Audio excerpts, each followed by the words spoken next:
Welcome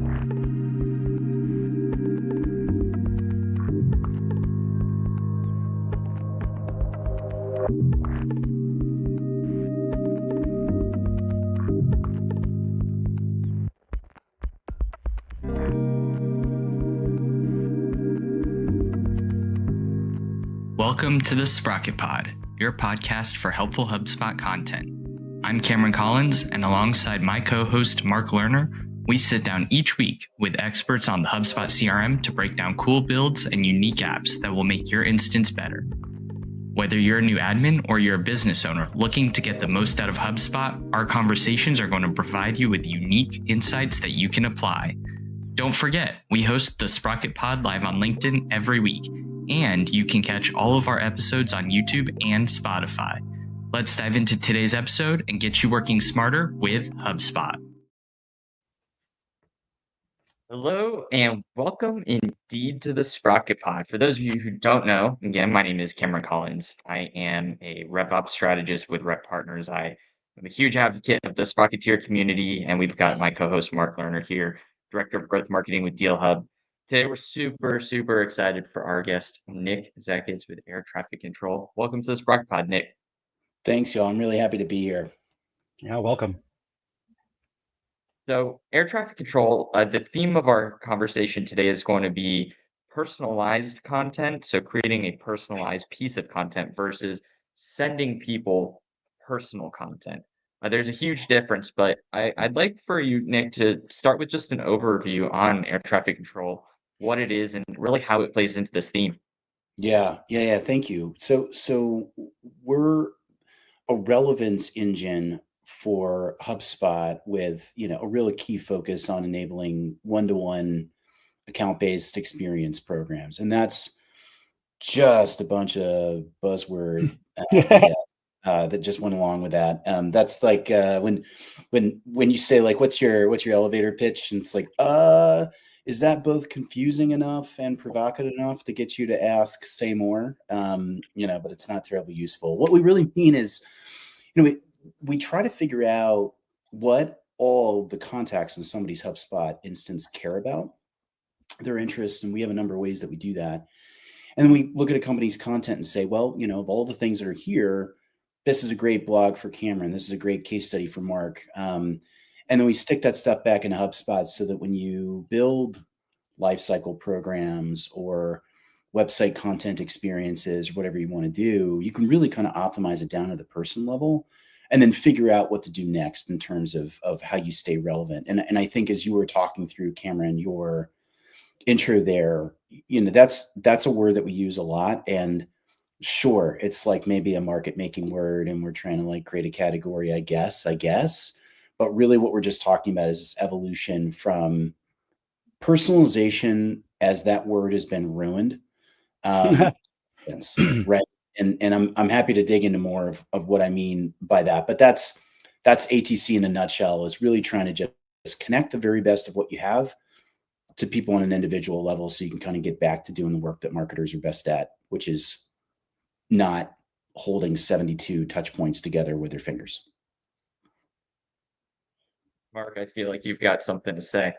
Oh, I have so much to say, but I also want to take a long time. I think my laugh was a recognition, and maybe for everybody out there, a recognition of just how inundated we all are with really bad, quote unquote, personalization these days. I think, you're not a marketer if you haven't at least once messed up and sent out a blast email that had the merge tags not filled in, right? We all did. We've all done it. It's happened to everyone. But these days, I think we're in this weird world where AI has made it so easy that dumb people are doing it and doing it really poorly. And it's, marketers, we've ruined everything, and I think we've kind of ruined this. It sounds like you're approaching this with an understanding of that being the reality and trying to take it in a different way. And so I'm interested to hear how you differentiate and how you can offer an alternative to leveraging personalization or whatever we're calling it without it being just obnoxious. Yeah, dude. Yep, to all that. We're can't give marketers nice things. Look, dude, there's a word called spend tax. It has been around for a really long time. People were using machine learning to run spend tax to volume create content for SEO gaming, to volume pass through very lightweight kind of email filters back in the day, do enough that you would never get caught in the spam folder. This isn't new, right? This legitimately isn't new. And all those practices, while in short term might have been a clever way to kind of boost some short-term revenue, were never about the recipient, right? They were never about the customer. They were never about your prospect. And it really just was this opportunity with the advent of generative AI for, to your point, Mark, to enable a lot more people, very few of whom have ever really even thought about who they're reaching out to and really why it matters, to scale up quote unquote spend tax, right? And I think we've all gotten those emails, right? It's like, oh, I can see, Nick, that you live in Lexington, Massachusetts with this restaurant that's down the street. Ever been there? By the way, we sell IT offshore services. I'm just, what? This is wild. Like, who cares? This is such insane personalization. And it's irrelevant to me. It's irrelevant to the pitch. And it puts you at risk at scale of really ruining your business. And I think in a world where we're all starting to kind of get our heads wrapped around the idea that we have a finite universe, all of us do. We all love to talk about, oh, our addressable market is millions of units. Dude, it's not. It's just not. It might be hundreds, it might be thousands, but what's absolutely true is that whatever your truly addressable market is, if your execution is mediocre, you will set your business on fire. It's a fact, right? That is an absolute fact. And I think there's this really interesting kind of like moment in time where we're at, where I think marketing ops and rev ops leaders have more value to the business than they've ever had before. Because if you're planful enough with the types of like signals and data providers and things like that are out there, which are not our jam, right? But I look at like, Clay and Bardeen and Keyplay and all these guys. It's like, if those things put you in a position to know when and what, you don't need the spend tax. You don't have to do quote unquote personalization. You just have to kind of execute the right thing at the right time because you have an indication that that's there. But I think the enduring place where we really kind of live is this idea that companies have built a bunch of content, blogs and case studies and webinars and all this stuff. And it's just kind of sitting there and it's not doing anything. And that's where we really see this like untapped opportunity where we're not making stuff up. There was a human who wrote that case study along with customer input. It's really good. It's solid. And it's just not doing anything, right? Because it's just kind of waiting for people to discover it. And that's a lot of what we really realized was, hey, you've built all this stuff. That's actually a foundation for personalization, quote unquote. And what we really mean is it's a foundation for relevance. I know enough about you and I've got all this awesome content. If I can connect the dots more reasonably, good things ought to happen, based on human work as opposed to Gen AI spend tax. And to your point, personal content is different from personalized content. And so it sounds like the big bet that ATC is making is people don't care that that there's a restaurant around the corner from where they live and you have that in the hook of your email, the hook. Right. What they are more inclined to care about is you sent them something that is relevant and positions you as an authority figure because you're sending them a piece of helpful content that is actually tied to their interests. That's right. That's right. I mean, back to the restaurant example. Look, if you worked for, a restaurant POS service or something like that, and you said, there's a restaurant in the town that you live in that uses our restaurant POS, and we, they're having a lot of success, and I'd love to tell you about that success. That's relevant. But telling me that you know the restaurant down the street and you sell offshore IT services is bananas. Like, in what world they're does that help? optimizing for the wrong metric. They're optimizing for open rates, and open rates are useless because if you open it because it's something related to the store down the street, and then you read about offshore IT services and you mark it as junk, it's worse. It's like the people are not thinking these things through. Do less better, dude. Do less better. I mean, I scream it all the time. Everything gets better when that happens. Yeah. Except if you're incentivized on the wrong metrics. So like if these people are incentivized on open rates, hey, your manager's like, hey, you got to get those open rates up. Yeah. Then they're gonna just optimize for that, even to the detriment of it. It's like that philosophical kind of mind game about the paperclip and the AI. Like at its most extreme, if you have an AI that's benign and has no training, and you say your number one priority is to make paperclips, eventually it will destroy the entire world in its pursuit of paperclips. And I think it's kind of the same thing. Yeah, I think the metrics, that's really interesting to me, talking about how we have these perverse incentives for a lot of our revenue team, right? Is to say this is your North Star. And I think frankly it's because it's a lot harder to manage team members where we aren't entirely sure how to connect their activities to pipeline. And that's not, and again, it's we do have an idea of how much pipeline every piece of content a company has created is actually influenced. It's really pretty interesting, but it's not our game. I mean, we look at the hockey stacks of the world and it's like, okay, this is starting to get actually pretty interesting. And it's like, if we're all running at that pipeline and that closed won number, that's the job. And yes, emails will have a role to play, but it's like, is it a volume play? Is it an open rate play? Or if I get the right 4 clicks, am I all of a sudden driving pipeline? And it's like, okay, I think that's a really exciting place for people to be spending more time. Again, we don't really influence that world at all, but we definitely ascribe to the idea that you got to be getting aligned, which is why I think I like the concept of ABM. It's why I like associating ATC with ABM. Not because ABM is like the thing that we do exclusively, but it happens to be the mindset where our proposition flies the best. If you're really trying to execute ABM, you are saying that you are at least pursuing alignment across the revenue organization. And I think that content is one of those things that has an opportunity to play everywhere from awareness to retention and expansion.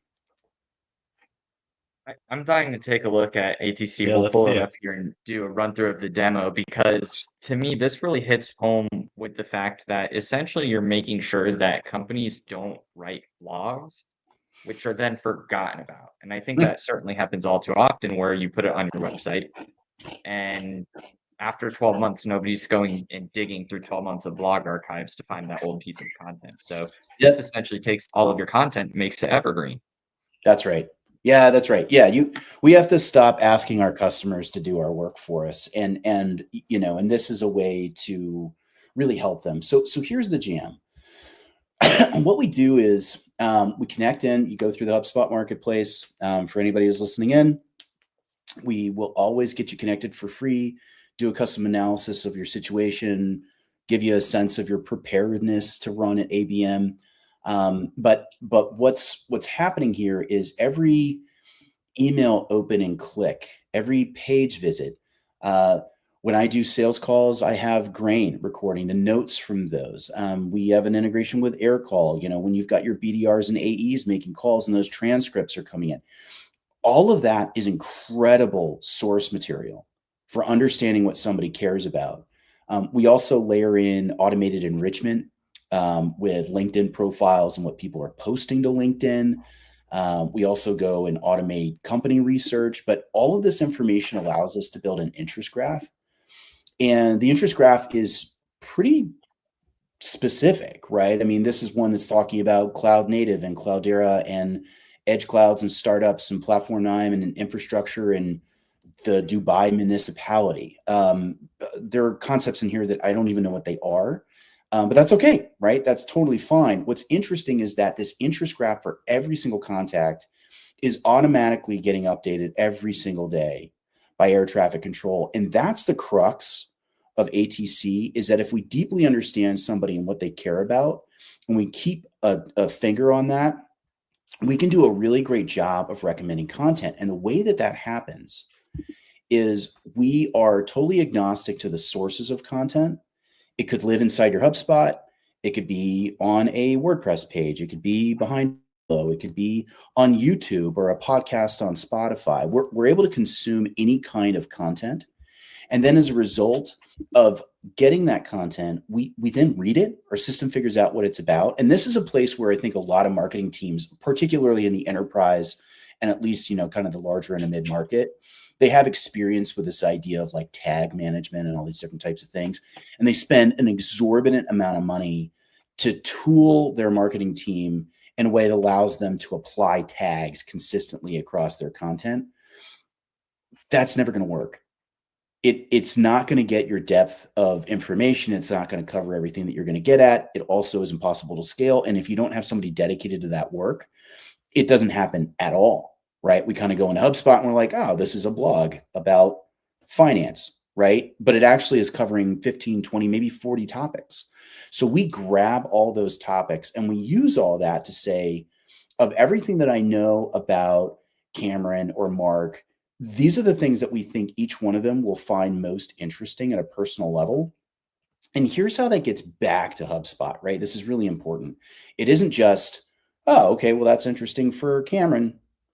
What we do is, and I'm going to pull up, Cameron, now your contact record in our HubSpot account. You can see that there's a next best content here about a step-to-step guide to a personalized LinkedIn and HubSpot campaign. But if we go in and we look at all your properties, what we do here is we automatically create a whole new set of properties. And for every contact, we recommend 3 of every type of content a company has. So here at ATC, we have blogs, playbooks, podcasts, et cetera, et cetera. So here you'll see that this is the number 1 recommended blog for you, Cameron, is the step-by-step guide. But then we also have a property for the image for that. We have a property for the link. We have the meta description property. We have the summary as a property. And then down here, you'll see, these are the podcasts. So one on demand generation, consolidating tech spend with Ryan Gunn, right? So all of these recommendations are sitting and updated on every single contact record every single day, so that when you go and create, let's say, an email, I'll pull up a simple template. But when you go and set up an email, the same way that people are used to using Hey First Name, you now can drop in the recommended blog or case study or whatever it is that you've got. And when we go and preview that, Mark, let's look at yours. This email went out the door to Mark, right? Mark, here's the stuff that you're going to get, right? Okay. And then if I got the same email, this is what I would see. Completely different, tuned down to the human level. There's no tagging. There are no segments. There are no workflows. This template you could send at any time, and it's going to deliver the very best of everything that you have. And the same thing works, by the way, when you're thinking about HubSpot. You can throw this into chat. You can have it be a banner on a page for a returning visitor. You can create an ABM style landing page or a completely customized content hub on your website. Does it have to be your owned content, or is it, like you said, agnostic, even beyond your own? So, my man, I appreciate you. No problem. We offer a syndicated content service. Our customers can pick any 10 topics that they care about. Those 10 topics, we grab every mention of any of those 10 topics from 50,000 highly authoritative sources every single week. And we pull them in and you can use them, right? We recommend them down to the person level. We're adding a new content type called partner content. Mm-hmm. Add your partners in, which I think is awesome. We partner with a ton of different companies, agencies, right? So, we could pull in Rev Partner stuff. And then we've got partnerships with Aircall and Grain and all the, I mean, they write amazing stuff that's relevant to our customers. It wouldn't make sense for us to write it just in general, but now that we can share it on behalf of our partners with our customers, it's just this more comprehensive value proposition. And it also means you can pursue all bound in a way that's just a lot healthier, right? It's just a lot sexier. It's like, hey, I just want to be in the middle of the conversation. I might not be the answer, but I'd love to always be a place that you can get it. So we have an ongoing kind Got of that grin. discussion. Yeah, we have a meta conversation that's happening between Cameron and I about something you brought up that you saw me light up my face. Mhm. What to you is all bound? What does that mean? Dude, I don't know. I mean, look, marketers love marketing to marketers. Like we Yeah, love yeah. it. We think it's so awesome. We love to give things new names. Look, channel and partner marketing has existed for ages. I mean, ages and ages and ages. The vast majority of the biggest tech companies in the country, but also the largest industrial companies in the country, have all been doing this forever, right? But it's essentially to say, what we need to recognize is that we are not the end all be all solution to you. Not even HubSpot. You can't even get everything you need out of Salesforce or Adobe, right? There's other things that you will need that these companies don't do, which is why they have ecosystems. And when you're huge, the ecosystem works a little bit differently. But when you're smaller, like air traffic control, or a lot of other companies are, certainly compared to those guys, what you're sitting there and saying is, how can we go together?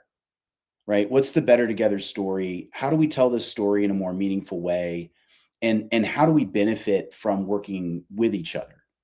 Right? So you know, Aircall is somebody that we've recently started working with, and our ability to take a transcript from a call that a BDR just had outbound with a prospect and turn that into an interest graph and content recommendations. It's not anything that they had on their roadmap, but it's obviously valuable to their customers. And we don't have anything with regards to, calling or any of that kind of, tooling. We didn't really have a good way to get to that information because you actually can't get it out of HubSpot. So a partnership there makes a ton of sense. And then telling that story together, getting joint customers to help us tell it together, right? Going out and telling that in webinars and case studies and even live events potentially in field. Like, that's what I really think it all bound is. It's just to ensure that you're telling a comprehensive end-to-end value proposition story that someone can wrap their head around fully. Because the thing that I hate is when a company like air traffic control shows up to a CMO's office or a CRO's office and we go, this is your answer to ABM. Dude, no, it's not. It is part of the answer. And if I can tell you what I think the other parts of the answer are, some of which you might have, some of which you might not, what I'm doing is I'm really acting more as a value add guide as a business. And I might lose, but in the long term, I'm going to win because the guys at Aircall are going to show up and they're going to tell the same story, right? And the guys at Grain and the guys at Revenue Hero and right, like they're going to show up and tell a similar story. And together we end up, I think, comprehensively having a lot more success. I think it's really so interesting, especially this take on all bound, because oftentimes I think it's seen as a type of go-to-market motion. Where does it fit with inbound, outbound, then you have all bound? But to me, it sounds like an ecosystem approach to building your business. So to your point, air traffic control is a part of the overall ecosystem that people can use, but air traffic control doesn't lose by suggesting that somebody go and use Grain or Aircall or some other app along the way as well. That's right. Yeah, and I think it's wild to presume that you would ever lose, that anybody would believe that they would lose. I mean, yeah, certainly sometimes a customer is going to have a constrained budget and they have X dollars and they decide that the bigger part of the problem is better solved by the partner, right? But that's going to be the exception right? The more common result is that you're going to win together, right? And I think it's just winning together. And I think it's approaching it that way, building your product that way, your go-to-market motion that way, just your mentality that way is about, not trying to, do it all by yourself, right? What do they say? It's like, if you want to go fast, go alone. If you want to go far, go together, right? I mean, it sounds kind of goofy, but it absolutely is true. So I'm sure that you can't get too into the weeds on how exactly this works behind the scenes, but I think it really is an interesting show for, again, the difference of personal content versus personalized content. Because, I mean, to be honest, this is a great example of something I would care about that I probably would actually look at that Mhm. I didn't even really know was a thing. I mean, I'm familiar with Ryan. We're connected on LinkedIn. I follow a lot of his content. I actually had no idea he had a podcast. Um, Mhm. and it is a very, very interesting approach to delivering personal content. So I love it. I think it's so I'm cool. I'm glad you do. The last kind of piece of the puzzle that I think is really kind of important is, because we know what people care about and because we know what a company's content is about, we're also in a really interesting spot to help an organization understand how relevant they are with their existing body of content, either to any list that exists in HubSpot. So every list in HubSpot becomes a list that you can filter all the reporting by here in ATC. But when you see that you've got a gap, as we do, right, you can see how to fill that gap, what subject matter you should cover. And what we do with our reporting on topics is give you an idea about whether or not you've been creating any engagement around it, if interest in that topic has been growing, shrinking, kind of staying stable over time, what you've written about it in the past. We tell you what your competitors have written about the subject matter across both their websites and LinkedIn. We tell you what this audience also cares about. So when you think about like a hub and spoke or a longer form piece of content, it's going to be really high value add. And the thing that's interesting here is what we're basically saying is there's no question we need to cover this. There's 2,000 people sitting in our HubSpot account who are telling us that this is interesting, and we kind of don't have anything for them right now. Yikes. I'm quantifying the opportunity. So a lot of what we also think about is how well you understand your audience. And you should frankly wait until you've got content that supports your outbound and other motions until you do have content to support them. Now, a big enterprise will find that oftentimes they'll be 60, 70, 80% relevant, right? But a smaller organization might be 15 or 20% relevant to their audience. And kind of the decision there is, okay, well, just start making your motions towards those where relevance is already established, and then create content to make your way into relevancy for the rest of this audience that you care about. Because the thing is when you know that writing this piece of content is going to unlock another 2,000 people in your addressable market, it's easy to put resources behind this, right? What are 2,100 people worth to us? Well, if the equation is quality engagement leads to pipeline, which it is and it does, then this is a no-brainer. We got to sit down and create this content, right? So it's very much a virtuous cycle of let's do what we can with what you've got, and then tell you where to spend your time so that you can scalably maintain a high degree of relevance with the audience you're trying to get in touch with. Now, you mentioned that all the content populates via those properties, which can be inserted through tokens in HubSpot. Mhm. I know from looking at this offline and from prior conversations that those properties can be put into workflows and you can automate a large part of this process. So it would be easy to put it into an email template and send it out with the sequence. But can you show an example of a workflow that automates some of this outbound process? Yeah. So let me pop into a workflow. Mhm. All right. Great deals, buckets, and evergreen newsletter on autopilot. So here is an evergreen newsletter. And we actually had a playbook on our website and we had a webinar about this recently. There are these guys that built this thing, AI Studio, out of Resonate. It's a really interesting ability to use LLMs inside of HubSpot. So this is a great example of kind of a better together type of an approach. But basically what this says is because we have those properties, we have properties that say how many unique recommendations have been made of each content type for each contact. So the first part of this workflow essentially says, do I have recommendations for this type of content that I want to send out in this template? If I do, great. The first thing that I do is I actually send all the recommendations to an LLM. So here we're using Anthropic Claude, which I think is super cool. And side note, when I definitely want to dive into that decision at some point. Yeah. Well, so here's the control. I'll let you finish, but yeah. I'm gonna let you finish, but I'm gonna let you finish, but so my Kanye moment.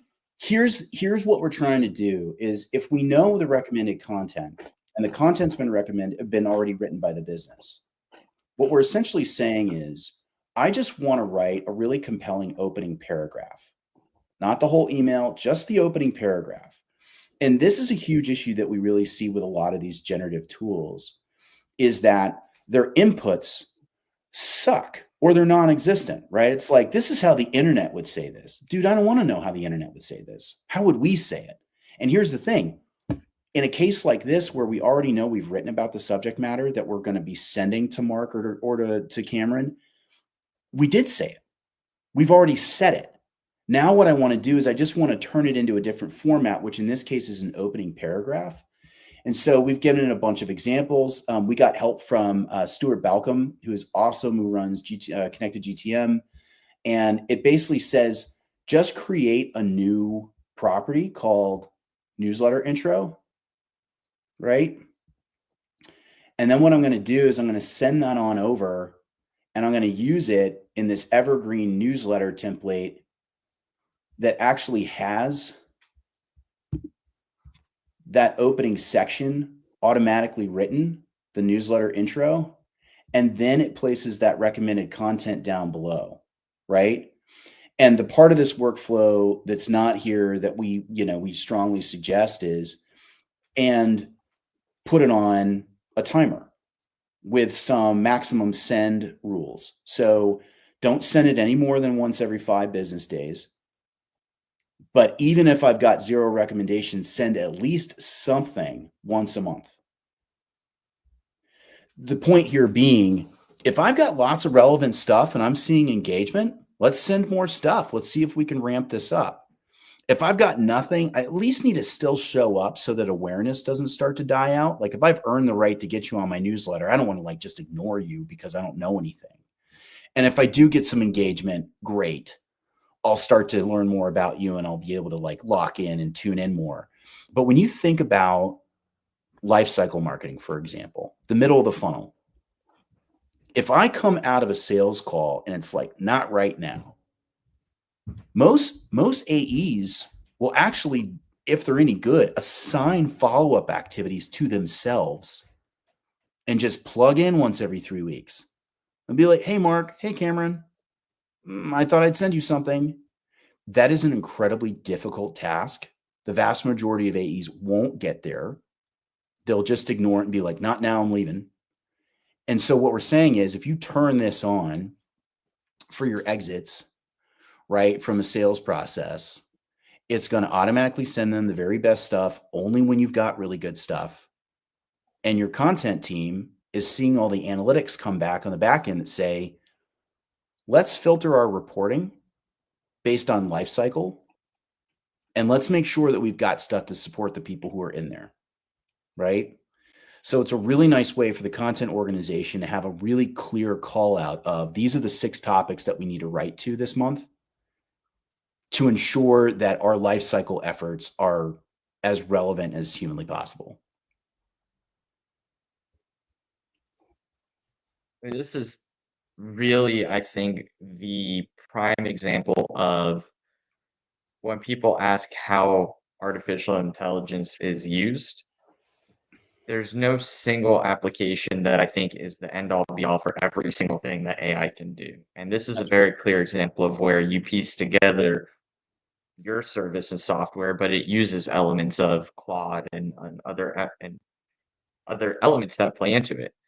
So I think that's what makes it so powerful is that it just really bridges the gap on all of these different resources that you're able to pull together and provide a wonderful app. Dude, I appreciate the comment, and I absolutely agree. I mean, I think the thing that's really interesting here, and what we've really been thinking a lot about with regards to air traffic control is, in the AI space, people will talk about, but they have fairly limited familiarity with this concept of RAG, which is retrieval augmented generation, which effectively is I'm going to put guardrails around what I'm asking my AI to look at when I am telling it to create something. And that's one of the things that I see as a massive limitation with a lot of the AI SDRs is that they don't really have a RAG model. There are no controlled inputs other than form entries. This is what my product does. This is who my customers are, right? You're going to get really limited use cases there. But if your RAG model is actually informed by every engagement touch point that's in HubSpot, by every piece of content that you have, that is the most phenomenal RAG model you could ever have to drive your revenue engine, period. There's nothing else. My competitors, my partners, this is what everybody has said. And as a result, I can do things like, say, write a great opening paragraph because I'm not worried about you going off the rails. I'm telling you, don't be creative. Just use these materials. These materials are factually aligned with how we talk about the world and what we believe to be interesting to Mark and Cameron, right? Now, if we got the belief in what would be interesting to you guys wrong, that's a different question. But it's not the AI's fault that we fed it something bad. But we don't. That's what we've worked on here for the last 2.5 years is to make sure that that recommendation model has a high degree of confidence when it's making a recommendation. I feel like RAG would catch on much better if it had a little bit better branding. I feel like the name just doesn't work. Yeah. But so this is putting on my geeky AI hat. Was the reason that you went with Claude because it was more effective at being able to work within the context of the retrieval augmented generative? Yeah, and it really follows the direction to not be creative better than any of them, right? Yeah. It is the best with regards to non API level programmatic RAG inputs of all the Yeah. LLMs that we have found. Right now, if we were to at some point here at air traffic control automatically create that introductory property, wink wink, we might not use Claude. We might use Yeah. something else. I still think that Claude is probably the answer for that type of thing. It really does a great job of hearing you say, do not look at the internet. Do not give me a C grade version of C grade averages. We wrote really great stuff. This is it. Do not go anywhere else. Right. Yeah. And it says, okay, I will do exactly that. Right. And again, if you've got 2 blog posts, a case study, and a syndicated item, I promise you that is more than enough material to produce a fantastic opening paragraph. Yeah. Yeah. The differences between the two become more obvious to me. Claude is certainly a better coding companion, and so maybe that makes sense that it works with RAG better. GPT definitely can be more of a wild card. Yep. You can get really great results and really bad ones, which is why, again, if you're scaling up the production of an opening paragraph on an email that might go to 800 people this week, I am not going to be using ChatGPT or OpenAI, right? I'm going to be using Claude. Yeah. Agreed. Now, I'm curious, Nick, and if there's a visual, let me know. We'll pull the screen back up. But what does onboarding and setup look like for someone that is brand new to ATC? They're plugging it into HubSpot and they want to get this going as fast as possible. Yeah, I love it, dude. So the sign up process is as simple as basically just logging into air traffic control with your HubSpot account. Um, that's it. We create the properties, we populate them, we grab everything that we need. You don't have to map anything. You have to be an admin, right? But so you can't just have like a sales rep kind of show up with a sales seat and get this going. It's got to be somebody who has control over HubSpot. But there are no technical requirements. Like once that's done, it's really a business proposition about what do we do now. During the sign up process, we will ask you what kinds of problems you are most wanting to solve.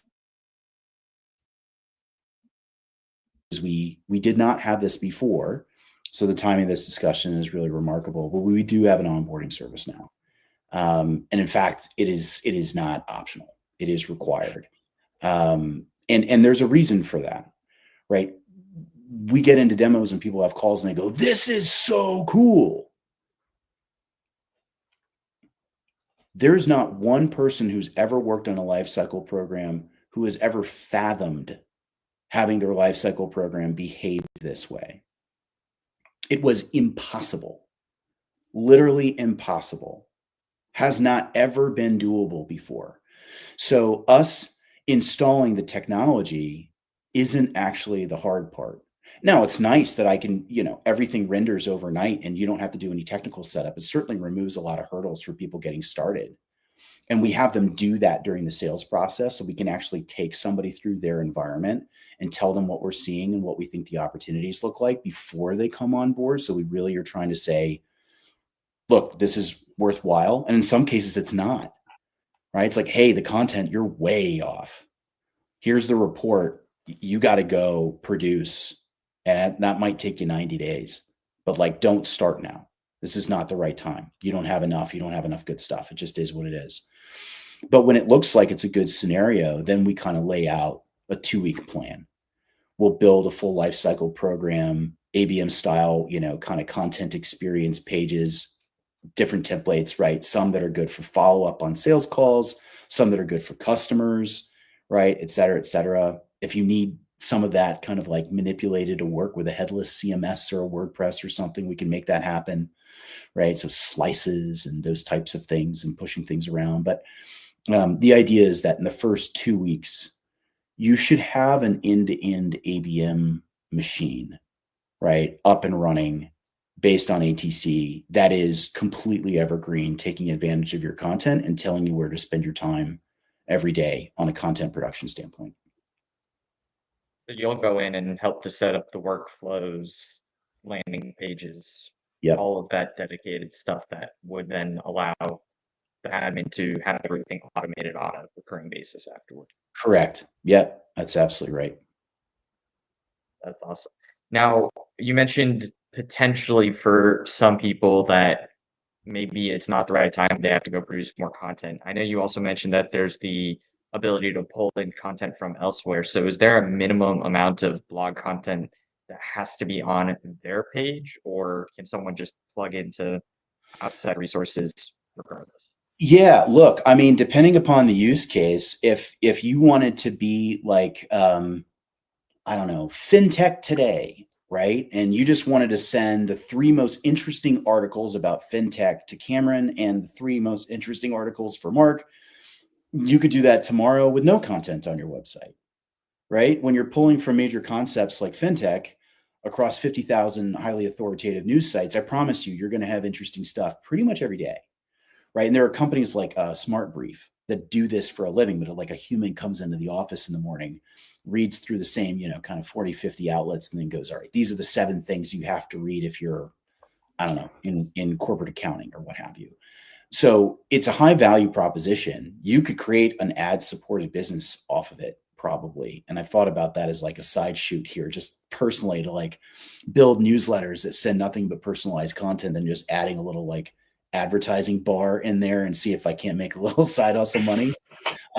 But the proposition for that for a smaller company in particular is showing thought leadership, pure value add top of funnel, and then all the engagement with that content If you see that stuff's really clustering around 2 or 3 topics, then you can start to figure out what you want to do. It's like, all right, let's do a webinar or a podcast with somebody on this. Then do what really smart content teams do at really lean orgs, chop that up into videos, turn it into, content for the website, turn it into LinkedIn posts, right? So you can learn from that syndicated content behavior and build your own archive up over time. But generally, when we think of a company as fitting our ideal customer profile, they're north of 150 pieces of content. And 2 other things are also true. They have different types or formats. If all you have is a blog, probably an SEO shop. Probably not a great fit for us. But if you have case studies, playbooks, courses, podcasts, webinars, videos, that's a really good fit for us. Like the more of those formats you have, that tells us that your content program is more mature and serving a goal across the entire life cycle. Probably not as well as you want it to, which is where we come in, right? But you do mean for that to be true. That's a big piece. And again, if we're seeing really high bounce rates for people's content or really low scroll depth on people's content, that's probably not a great fit either, because it's not good. And the last thing you want to do is be actively redistributing not good content, right? So we really look for organizations that have like an adult at the helm of their content team. Well, and with the example that you used for my account and it shared the podcast, clearly we can see it's multimedia. Mhm. I just want to confirm the implication there is that you can do blogs, podcasts, videos, really anything from, is it any source essentially? Yep, we're totally agnostic. Yeah, we're totally agnostic. We're able to grab stuff from anywhere. I mean, that's so powerful because the question that I would then have is, does the recommendation, if I tend to watch more videos, does the recommendation tend to skew toward video-based content? Or is there like a weighting that gets taken into account? It's a really good question, Cameron. The answer is no, but what we do is we make recommendations of every type of content a business has. And what we tend to find is that the typing is very much kind of aligned with like somebody's stage in the life cycle. So am I starting with a case study for somebody who's aware, but maybe not, solution aware, like maybe not, I don't know. If I'm later stage, I absolutely want to deploy case studies all the time. Middle of funnel, bottom of funnel, absolutely case studies all the time, right? Courses to middle of funnel, bottom of funnel, right? Like those video courses that we see some companies doing are unbelievable, right? But one of the things that we kind of talk a lot about is actually earning depth of content engagement, right? So we also have another workflow that says, if I'm getting at least a couple of clicks in the last 30 days on my program, I'm going to start recommending a different type of content. I'm going to ask you to show up to a recorded webinar or one of our podcasts, right? And if I get you to spend now 30 minutes with me or 45 minutes with me, now I'm starting to get a different depth of engagement. But what I'm trying to do in the beginning is just say, let's deploy a couple of blog posts and maybe a piece of syndicated content just to kind of like earn some engagement, right? And then over time, let's look at the engagement patterns to start to serve other types of content. That all being said, we are tracking this as a facet of behavior in the back end. At some point, we very much would see ourselves being able to say, sure, these are all the unique types, that have been recommended for Cameron, but it's actually this one. It is if of all the things, it's this one because the format, the subject matter, et cetera, et cetera. I know you shared an example of the workflow that automates the email going out. Do you find that most companies tend to lean toward workflow automation versus plugging this into a sequence where a rep has to choose, okay, email one, email two, Yeah. or So is it split and just dependent? we're seeing a lot more when it comes to the sales rep use, we kind of present next best content on the contact record, or it's just an easy thing to kind of set up with your properties. And what we find is that the reps are then looking at that and going, all right, awesome. I'm going to go grab that and just drop it in here to this template, or I'm going to go and, maybe I'm using HubLead and I'm doing some LinkedIn outreach, and I'm just going to make sure that I track all the behavior against that back to HubSpot, which is really cool. And I'm going to go drop that into a DM, right? Like, I know what it is, and I'll kind of make some decisions about when and where. In terms of sequencing, we're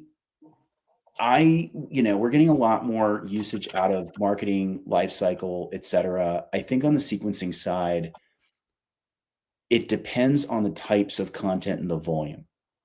If I'm outbound sequencing as a BDR or an AE, whatever, I think that if I have enough case studies, those recommendations dropping dynamically into a sequence make a lot of sense. But sending a blog post in like a cold outbound email is like, dude, what? Like, I don't know who you are. I have no context for this. And you're asking me to read a piece of content. Doesn't matter how relevant it is. It's just a bit of a weird experience, I think. I think it's a weird way to approach that. But email one, hey, we do something really cool. Again, back to our point before about signals. And I think you are a person based upon thing I just saw that should be looking at this.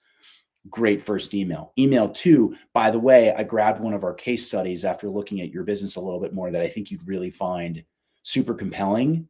Here you go. If you've got 2 case studies, dude, just put in whatever your like best one is to your second email in your cadence.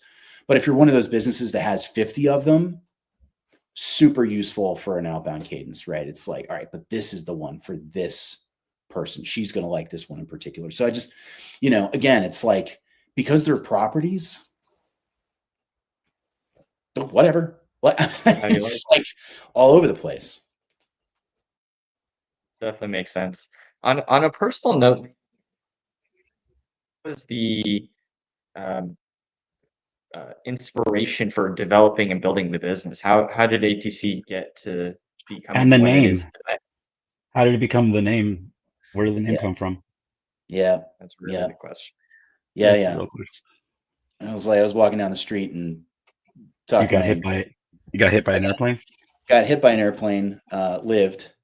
I'm really big. I'm huge. And the airplane was small. No, so I'll tell you, so the first thing is I've always been very content forward. So when I started my career years ago as an inside sales guy and then an outside sales guy, and when I was inside sales, this is back when fax machines were like a thing that everybody had, trying to get meetings with senior level executives. And I worked for a business research company, and I would take pages from the reports and I would photocopy them. And then I would send the first 3 pages of like a 7-page report in a fax to 100 people. And then I would call them and say, do you want the other 4 pages? Dude, it was such a phenomenal motion, like crushed quotas, 300%, 350% of quota, like month in, month out. And I was like, oh, it's content. Like the content's the jam. That's my land and expand. That's how I get in. And ever since then, content's always been a huge aspect of how I've gone to market. And then eventually I got into product and marketing and then CRO type roles. And then I launched a business in 2011, kind of like a HubSpot for higher ed, but personalization was at the core of it. And what we basically said was, wow, this university has tons of content, right? Like one of our customers was Georgia Tech.